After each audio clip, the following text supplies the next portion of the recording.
Officers on the pursuit call. Suspect vehicle was last seen heading north near the power station. Containment will be set up ahead of his last known direction of travel. This call is still code 6.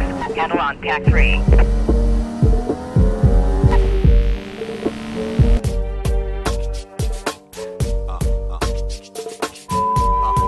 Alright guys, so welcome back. The car is in a little bit of a mess from the interior side. As you can see, some things are being worked on. I'm in the process of getting to the point where we can do a full interior. So I got the door cards, obviously I got the dash set up. I just got a new center console because the one I had, the mount points are cut out, whereas in this one, they're still there.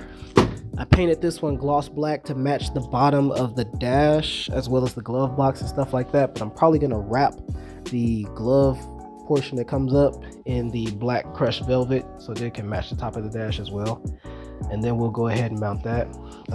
One of the cool things about it is it came with, and I didn't know it came with it, but we got some custom, trying to put them in there, we got some custom carbon fiber delete panels to kind of spruce it up a little bit, make it a little more clean.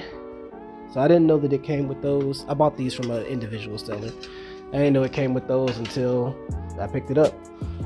So even bonus thing. But right now we're working on doing the wiring for the windows. So feel free to pause this whenever you get the opportunity to.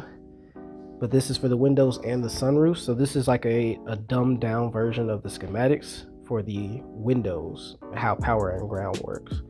So you got power that goes out the battery to the ignition relay. Ignition relay is on, and then it splits. You got two white and black wires. One goes to the driver's switch, one goes to the passenger switch.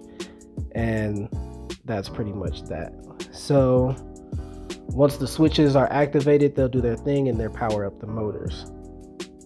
All right, so now that you got that, second one is the sunroof. Boom, a dumbed down version of the sunroof one. Similar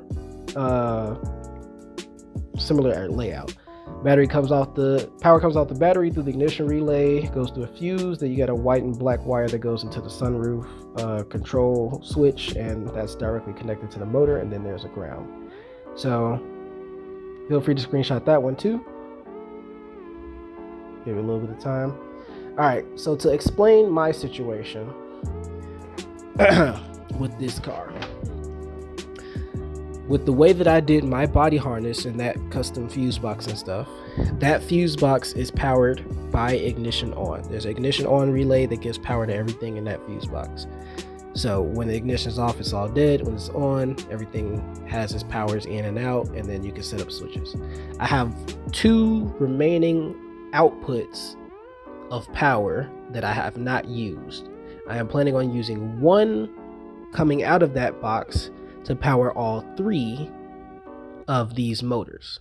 And my reasoning is because I cannot see too many situations where I am powering both windows and the sunroof all together.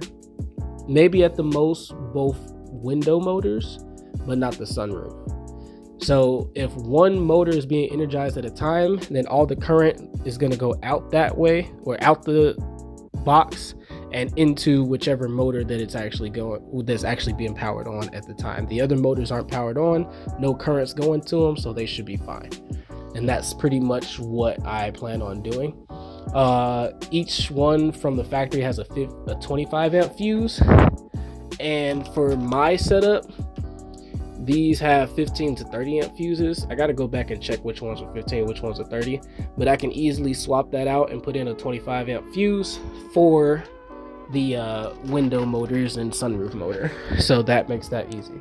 The last thing is that when I did my chassis conversion, majority of the dashboard harness is still there, and I have not touched the door harnesses at all.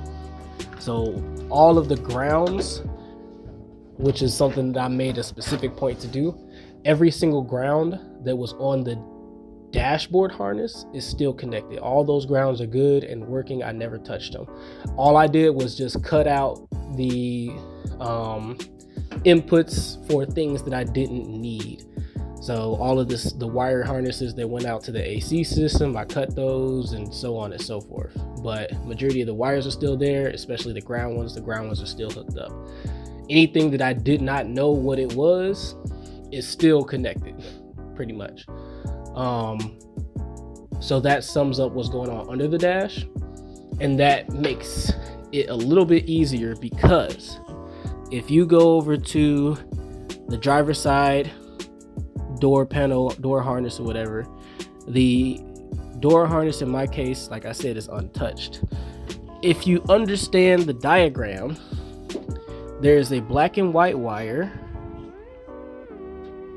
or white black wire, this one. Let's see, that white and black wire is the wire that gets power from the battery. If you hit the passenger side switch, that it sends power out, or sends a signal out through one of these red wires, and that red wire travels from this harness across the dash harness and into the passenger side harness.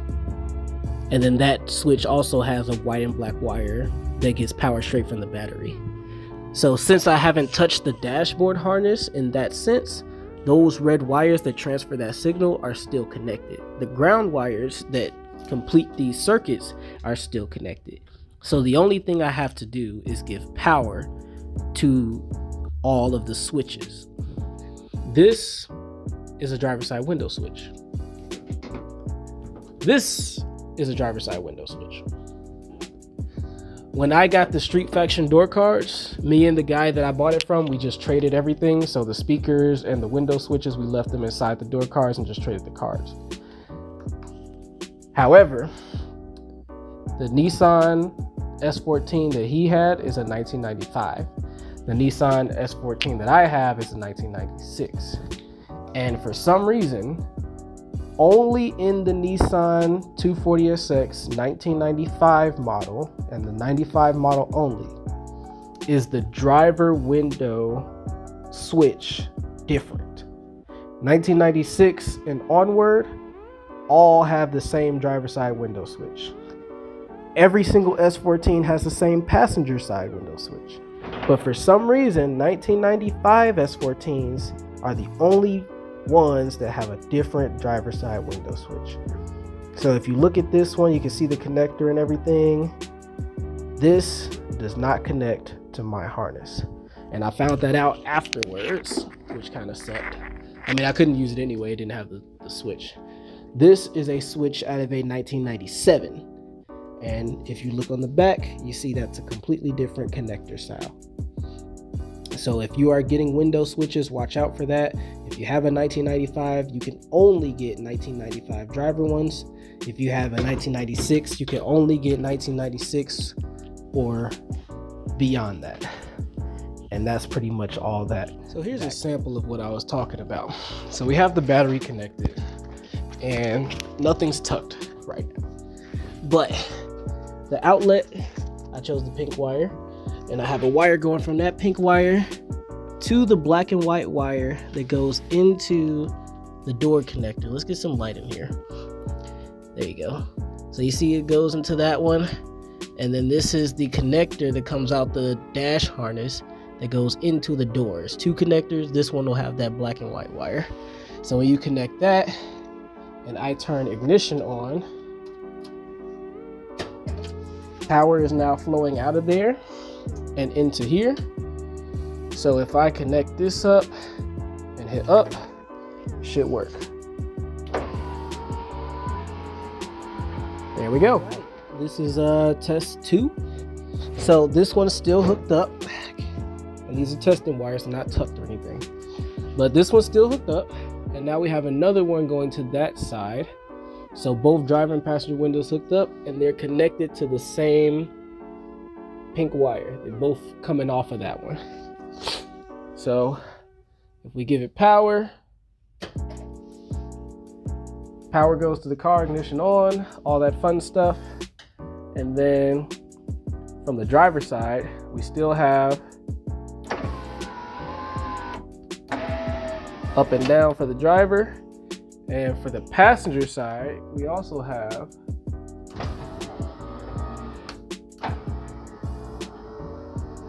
up and down as well. This one, my little light is down here because we clipped the sunroof. But we got this red wire goes to, you can't see it. It's going to this connector for the sunroof up here. Let's see if I can get a good visual. But this wire is going into that connector. If you see it up there, the black and white wire, that's for the sunroof. Ooh, sorry. So I got everything powered on. It's connected. That wire has power. Let's go to the other side. I think that since I took out the headliner and put it back, there's some stuff in the way, but it does work. So if I pull it back, then it stops right here. It's like it's binding on something, but it does work. So we're good to go on that. So now, just to be safe, since I do have the extra output, I'm gonna wire the sunroof to its own one. So I have two of these right here. This is the other one that's not being used. So I'll just wire that one to the sunroof and keep the two windows separate, just in case this motor is not getting enough power or something like that. But yeah, so I did tuck the window motor and the sunroof motor on that side.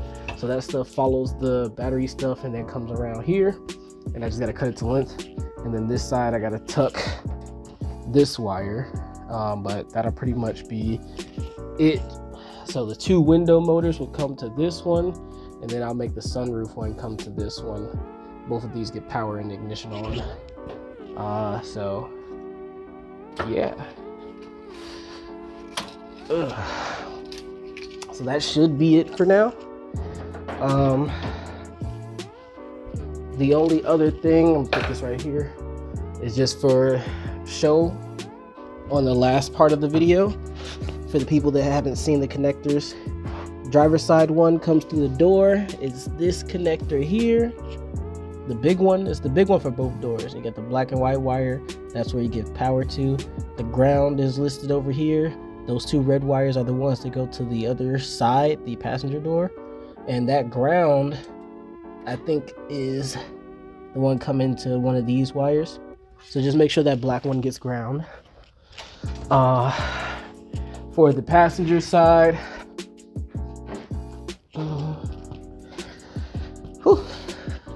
okay, passenger side, there's this one, this wire here. You see it goes into that black and white one, and that goes to the big connector that's for the door on the passenger side.